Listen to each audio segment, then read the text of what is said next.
Tonight's story is about PDAF, or Priority Development Assistance Fund, also known as pork barrel. In this video, we're going to talk about two things. First, the history of pork barrel. Ano po ba ito? Saan po ba ito nagsimula? At pangalawa, is pork barrel constitutional? Ito ba ay illegal? Ito ba ay naaayon sa saligang batas? Our story is based in the 2013 decision ng Korte Suprema na pinamagatang Belgica versus Ochoa. Meron pong iba't ibang petitioner o yung nagkaso dun sa Belgica versus Ochoa. Isa sa kanila is si Greco Belgica. Siguro familiar po yung apelyedong Belgica sa ilan sa atin. Si Greco Belgica po ay anak ni Butch Belgica, who had a movie after him back in the day. No? Ito yung Butch Belgica story kung hindi ako nagkakamali. And yung gumanap po bilang Butch Belgica was Joko Diaz, one of the foremost actors of his time. Now, the Butch Belgica story was a colorful one. He started as a gangster, he got imprisoned, and as far as I know, now he's a pastor. The term pork barrel really started as an American English conception. During the time na meron pang mga slaves in the world, some of the slave masters would actually put pork in barrels and would roll these barrels and would allow slaves to get, food from this particular barrel. So, essentially, talagang degrading yung pinagmulan ng terminolohiya na pork barrel. It was never good in the first place. Now, in Philippine context, at least as far back as the martial law era, there was already what we call the conception of pork barrel. Although at the time, we did not call it PDAF. At the time, we called it Support for Local Development Projects, whereby yung assemblymen natin o yung mga tinatawag na mga kongresista sa modern times, meron silang alokasyon na 500,000 pesos each. And this fund, 500,000 pesos, could be allocated o pwedeng ilaan sa mga lokal na proyekto dun sa kanilang mga distrito o dun sa kanilang mga nasasakupan. Now, the Support for Local Development Fund, local development projects during the martial law era, was replaced by what we called Visayas Development Fund and Mindanao Development Fund during the time of Cory Aquino. Now, the funding for those in the Visayas Development Fund was 240 million pesos, while the funding for Mindanao Development Fund was 480 million pesos. So naturally, if you're only going to give development fund sa Visayas at sa Mindanao, talaga namang magrereklamo or there will be reactions galing dun sa mga mambabatas mula sa Luzon. No? This was during the time of Cory Aquino. So instead of Visayas Development Fund and Mindanao Development Fund, this fund now turned to become Countrywide Development Fund. And the budget for Countrywide Development Fund, napakalaking pondo, 2.3 billion pesos. At that time, ang bawat kongresista po ay nakatatanggap or merong alokasyon na 12.5 million pesos. At ang bawat senador naman ay may alokasyon na 18 million pesos. Now, when Cory left and she was replaced by Fidel Ramos, the West Point guy, the one who graduated from West Point, the general who became a president from 1992 to 1998.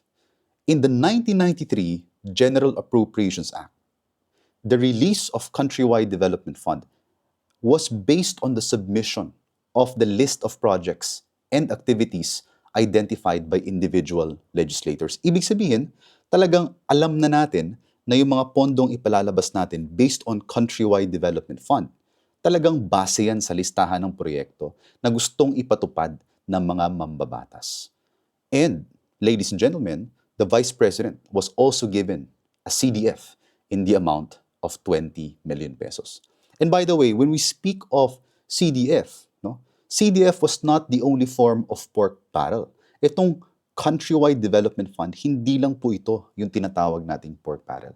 At the time of former President Ramos, meron ng tinatawag na congressional insertions or CI, which a term that we often hear during congressional hearings. Ano po itong mga to? These are DepEd School Building Fund, Congressional Initiative Allocation, Public Works Fund, El Nino Fund, etc., etc. Now, after Ramos, he was replaced by former President Erap Estrada, who was in power a little briefly from 1998 to 2001 because of the second EDSA revolution. So during the time of ERAP, you'll remember the terms walang kai-kaibigan, walang kumpa-kumpare, walang kama-kamag-anak. Maybe you remember those those statements and those speeches that really won him the hearts of the masses during that time.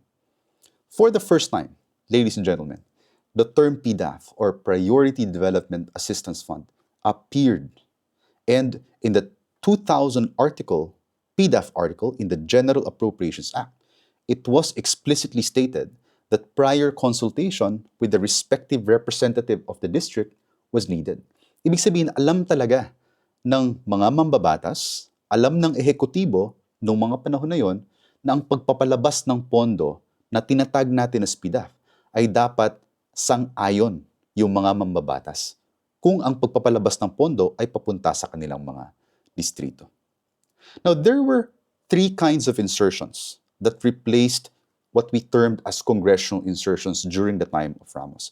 And these three new insertions are called Food Security Program Fund, Lingap para sa Mahihirap Program, and the Rural Urban Infrastructure Program Fund.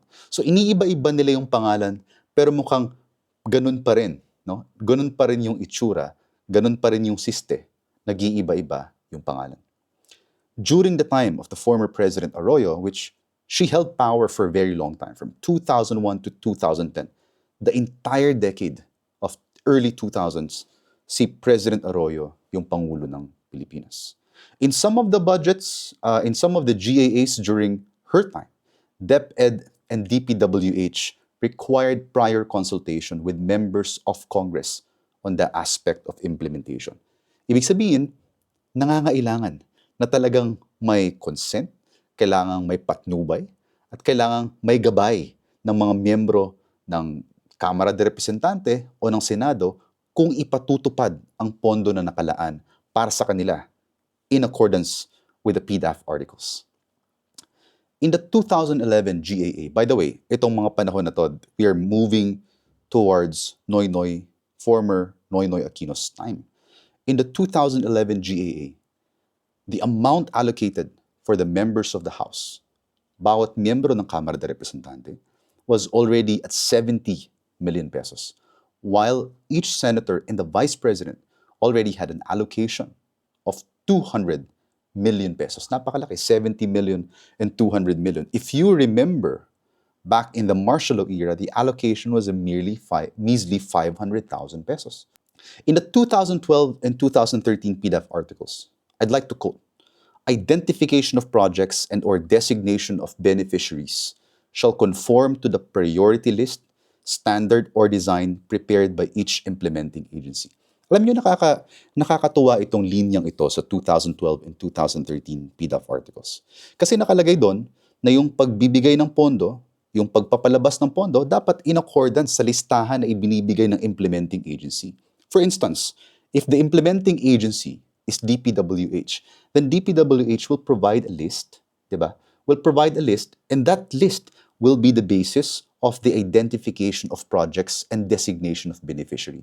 So kung may nakalaan na pera from the 200 million, for instance, 200 million peso budget of a particular senator, it shouldn't be the senator that would determine kung sino yung bibigyan at kung anong proyekto ang gagamitin. Because supposedly in the 2012 and 2013 PDAF articles, the identification of projects and designation of beneficiaries would be in accordance with the priority list by the implementing agency.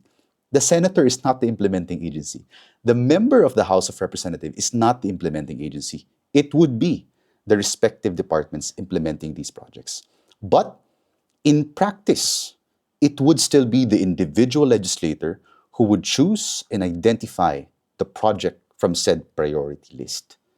And in the 2013 PDAF article as well, now the LGUs, the local government units, were suddenly allowed to be the implementing agencies themselves. Sila mismo nag-iimplementa ng proyekto.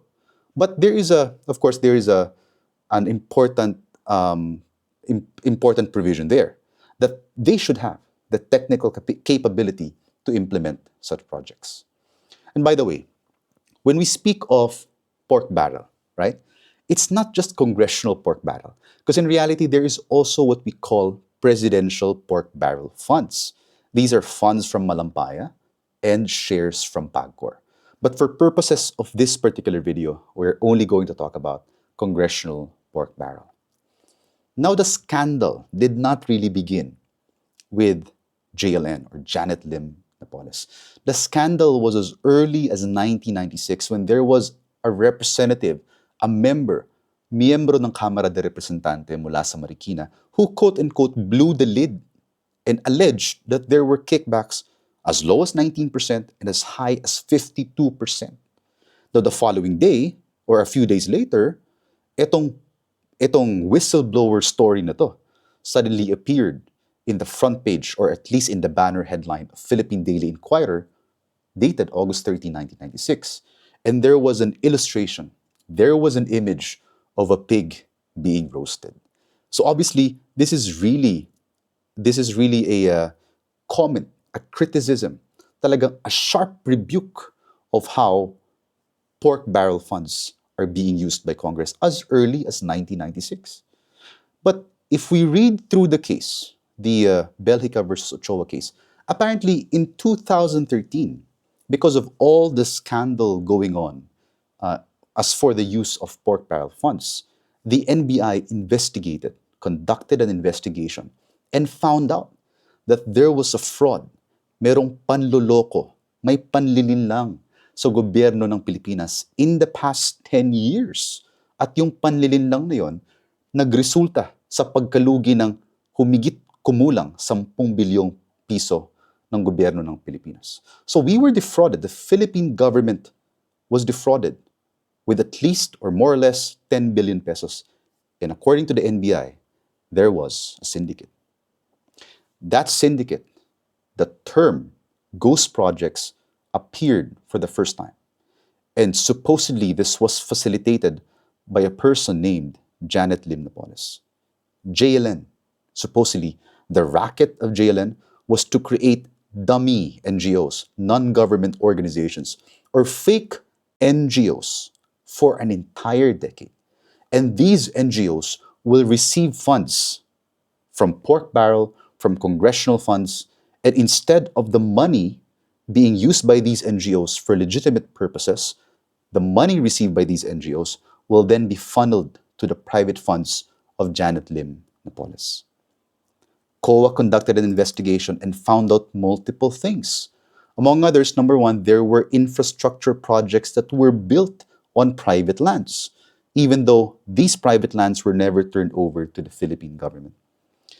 Nakita rin ng COA na the implementation of most livelihood projects, ginawa na ito ng NGO, hindi na ng implementing agency. If the implementing agency was supposedly part of the system of the Philippine government, hindi na parte ng sistema ng gobyerno ng Pilipinas. Instead, it was private NGOs that were conducting the implementation of the projects.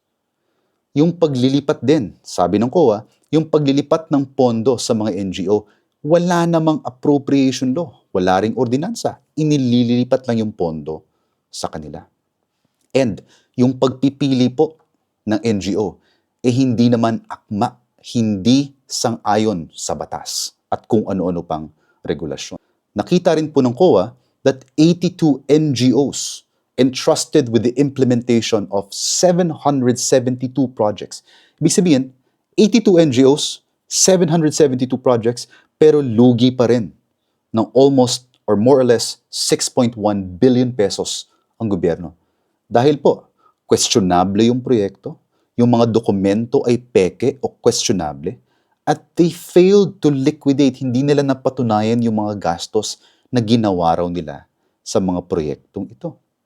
Dahil nga po itong mga NGOs na to ay bibili ng goods and services dahil may pondong ibinibigay sa kanila. Hindi raw po akma sa procurement law yung mga ginawa nilang aksyon patungkol sa pagbili ng mga gamit o serbisyo. As for presidential pork barrel, maisingit ko lang.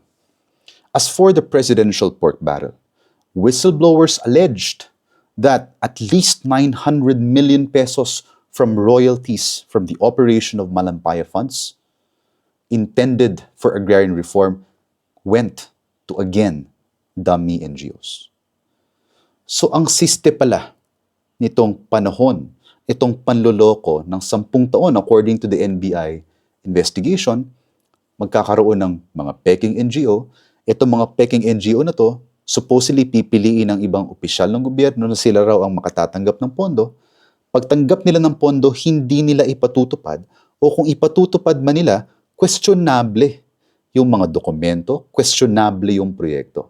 And in fact, they will simply funnel the money towards Janet Lim Napoles, who, by the way, is still in detention until now. Let's go to the second part of this video. What did the Supreme Court say about pork barrel as understood based on the facts that we discussed? So sabi ng Supreme Court, yung sabi muna ni Belhica et al. Sabi nila, itong pork barrel daw, kung i-define natin, no? Kung talagang bibigyan natin ng definition ng pork barrel, ito ay sabuatan sa pagitan ng lehislatura at ng ehekutibo, collusion between the executive and the legislative in order to accumulate lump sum fund para magkaroon sila ng limpak-limpak na salapi kung saan ang paggastos nila ay nasa sa kanila lamang. Bale, it's an accumulation of lump sum funds with unchecked discretionary powers to determine its distribution and how it's going to be spent. The Supreme Court said, kung i-define natin ang pork barrel, it really refers to lump sum, discretionary funds, primarily intended for local projects, utilized through the participation, hindi ginamit ang Supreme Court yung collusion, through the participation of the legislative and executive branches of the Philippine government. Ito po ba ay legal? Ito po ba ay sang-ayon sa konstitusyon? Ang maiksing sagot po, hindi. This is not constitutional. It is absolutely illegal. The pork barrel scheme, as understood, at least in the 2013 Belhica versus Ochoa case. Why? From the moment that the law becomes effective, any provision of the law that empowers the Congress or any of its members to play a role in the implementation or enforcement of the law is unconstitutional. Sa oras na ang batas ay maimplementa na, kahit ano pang probisyon ng batas o kahit anong practice, no? Any practice na nagbibigay ng kapangyarihan sa Kongreso at mga miyembro nito na makialam sa implementasyon, unconstitutional. Hindi po maaari. Bakit po? Meron po tayong tinatawag na separation of powers. Ibig sabihin, ang tatlong sangay ng gobyerno natin, lehislatura, gumagawa ng batas. Ehekutibo, nagpapatupad ng batas. At hudikatura, the ones that interprets laws and as well as makes a final determination in disputes. Yan po ang ating Korte Suprema. So that's the judiciary, that's the framework of the judiciary. Magkakaiba po ang kanilang kapangyarihan. At hindi po pwedeng naghahalo-halo ang kanilang kapangyarihan. Particularly with respect to legislative and executive. Because the legislative branch of our government makes the law. It's not supposed to implement the law. When it comes to budget and spending of the Philippine government, our primary law on the matter is the General Appropriations Act. Taon-taon po, ipinapasa po sa Kongreso ang tinatawag na General Appropriations Act kung saan magiging basihan ng paggastos ng gobyerno sa susunod na taon. That will be the fund for the following year. So sabi ng Korte Suprema, dahil batas yan, dahil ang appropriations law ay batas, hindi pwedeng makialam ang Kongreso so kung paanong gagastusin ang pondo na inilaan at inaprubahan ng Kongreso. So if that's the case, what can the Congress do, ladies and gentlemen, when it comes to appropriation? Alam niyo po, kung merong General Appropriations Law, ang pwedeng gawin ng Kongreso, pagdebatihan nila, aprubahan nila, bigyan nila ng mas mababang pondo kung kinakailangan. Questionin nila ang paghingi ng pondo ng ibang departamento ng gobyerno. Pero hindi sila pwedeng makialam kung paano. papaano gagastusin. At pag ginagastos na ang pera, pag iniimplementa na ang batas, they can conduct what we call oversight functions. Pwede nilang ipatawag yung mga miyembro ng ehekutibo, questionin kung paano ginagamit ang pera. In fact, there is a strong power of inquiry in aid of legislation. Pwede tayo magpatawag ng mga tinatawag na resource speaker at tanungin sila. Kilatisin ang kanilang mga aksyon na ginawa in aid of legislation para makagawa ng mas mainam na batas o mag-amenda ng batas na nag-i-exist na. The aftermath of the Janet Lim Napoles controversy was really reverberated throughout Congress. Multiple senators, members of the House of Representatives faced multiple cases before the Ombudsman, before the Sandiganbayan, and some of them were even imprisoned. And presidents of the NGOs, the fake NGOs that were created by Janet Lim Napoles, also faced serious legal consequences because of what happened. There were even chiefs of staff of some high-ranking members of the Congress that were charged before Ombudsman in Sandiganbayan. And Janet Lim Napoles herself is actually still in detention. So that is the story of the pork barrel, or the infamous PDAF scam.